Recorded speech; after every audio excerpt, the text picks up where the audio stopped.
เอาสบายดีท่านผู้ชมคลิปนี้ก็บ่าวสมบูรณ์ยังอยู่ที่บ้านน้ำโทนคือเก่าเด้อท่านผู้ชมแต่ว่าบ่าวสมบูรณ์สิให้เบิ่งวิวก่อนแล้วจังสิกลับไปเขตที่ชุมเชียงตูบจากเมื่อก่อนนั้นบ่าวสมบูรณ์เคยช่วยเหลือแม่เฒ่าเพิ่นอ้อมมากระบกมานำทางก็มาส่งอยู่บ้านน้ำโทนนี่ล่ะแต่คลิปนี้ก็บ่าวสมบูรณ์จะพาท่านผู้ชมข้ามไปเบิ่งอีกภาคเบื้องนั้นเพราะว่าบ้านน้ำโทนเป็นสองฝากหวยได้ท่านผู้ชมฝากเบื้องนั้นก็เป็นอีกคุ้มหนึ่งแล้วก็มีลายหลังคาเฮือนคือกันปลาสมบูรณ์จะพาเบิ่งฝากเบื้องนั้นว่ามีหยังแหน่นะท่านผู้ชมการดำรงชีวิตยามแรงมันเจ้าเห็นหยังเด้อท่านผู้ชมติดตามเบิ่งไปนำกันลงจากคุ้มเบื้องนั้นมานะท่านผู้ชมจะมีครัวจมอยู่นี้คือว่าบ้านน้ำโทนมี2คุ้มเด้อท่านผู้ชมมันมีครัวจมขันกลางแล้วก็มีสารหัวขันกลางนี่นะอันนี้เป็นครัวจมบ้านน้ำโทนแล้วก็เป็นห้วยน้ำใสๆไหลผ่านบ้านเด้อท่านผู้ชมเด้อยามแรงจะเห็นแต่ผู้สาวดอกสาวสำน้อยมากมนี่ละบ้านนี่มีบรรยากาศดีเลยท่านผู้ชมมีน้ำห้วยใสๆไหลผ่านบ้าน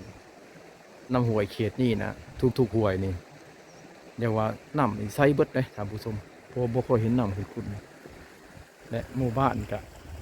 ใส่น้ำห้วยตัวนี้แหละเป็นใจกลางเป็นหลักนะท่านผู้ชมใส่กินใส่อาบแล้วก็สารพัดนะเพราะว่าเป็นน้ำที่ไหลมาจากภูน้ำไหลมาผ่านน้ำหินน้ำใสครับเนี่ย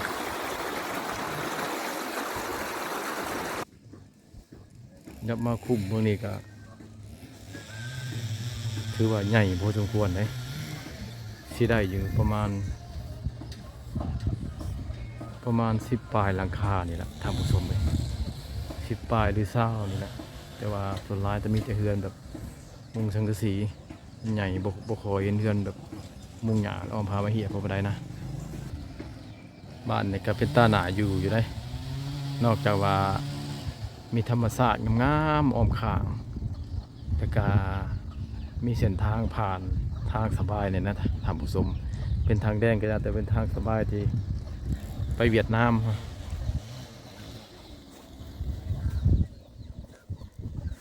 โอ้ผู้สาว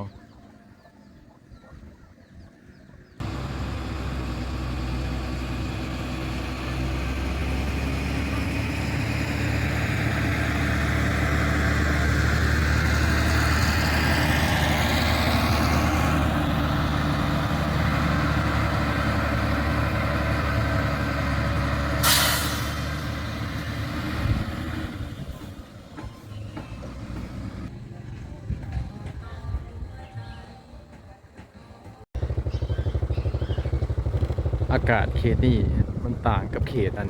จุดชุมเชียงตูบได้ท่านผู้ชมถ้าอากาศเขตจุดชุมเชียงตูบเนี่ยอากาศจะครึ้มเบิดมือเขตนี่อากาศหนาวอยู่แต่ว่าเห็นแสงแดดมันบ่ค่อยครึ้มนะถ้าว่าตกประฮอดถิ่นพาบังไปเลยมันจะค่อยๆขึ้นไปฮอดเชียงตูบนะขึ้นแต่เข้าสู่เวียดนามแห่งฝนตกเลยช่วงนี้นะแต่เขตนี่นะบ่ปานใดดอกท่านผู้ชมอากาศหนาวอยู่แต่ว่าเห็นแสงแดดก็คือเขตเชียงตูบต้นทำบิดนะบ่าวสมบูรณ์คือบ้านเนี่ยมันจะมีตั้งแต่10 ปลายแต่ที่จริงแล้วอาจจะบ่แม่นได้ท่านผู้ชมเพราะว่าเข้ามาทางในบ้านเลยมันจะมีบ้านเฮือนประชาชนเข้าไปในอีกนะลึกก็ไปอีกบ่าวสมบูรณ์คาดว่าจะประมาณ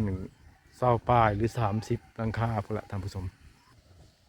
หมู่บ้านตัวนี้นะมันขึ้นอยู่กับ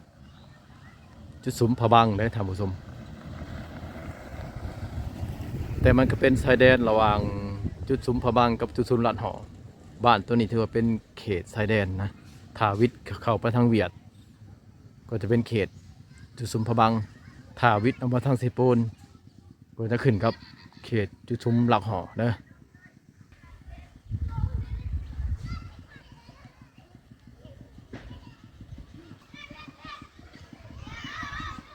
ก็จะยังตากเขาอยู่เลยอันนี้มันเขาให้ไม่รู้ว่าเขาหน้าก็บูฮู้คือกันนะท่านผู้ชมสงสัยอาจจะเป็นเขาหน้ามิดหน่อยไปนี่ที่สูแมนเขาให้หรอกเพราะว่า เขาให้มันจะแล้วแต่เดือนต้นนั่นแหละแล้วแต่เดือนก่อนพอนะแต่อันนี้มันผ่านมาเป็นเดือนปลายแล้วคือสิแม่นเขาหน้านี่แหละเพราะว่าเขตนี้เขาจะเฮ็ดหน้าได้หลายฤดูได้บางเถื่ออาจได้เฮ็ดน้อย3เถื่อพุ่นนะเพราะว่ามันบินระบบน้ำดินนะท่านผู้ชม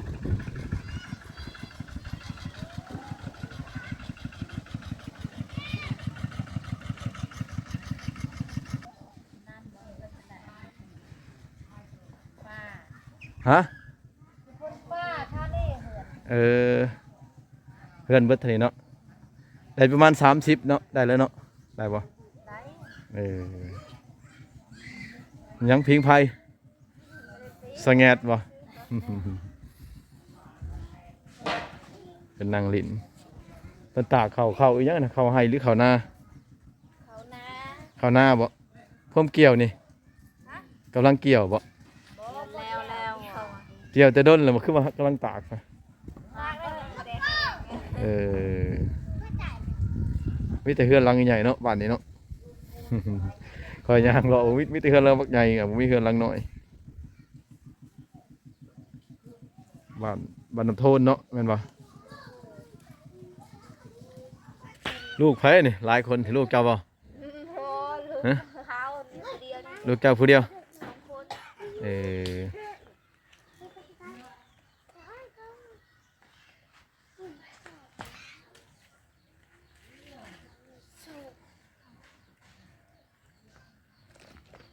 เอาท่านผู้ชมจากสะแลสิพาท่านผู้ชมเอาไปเบิ่งมุมทางด้านหน้าอีก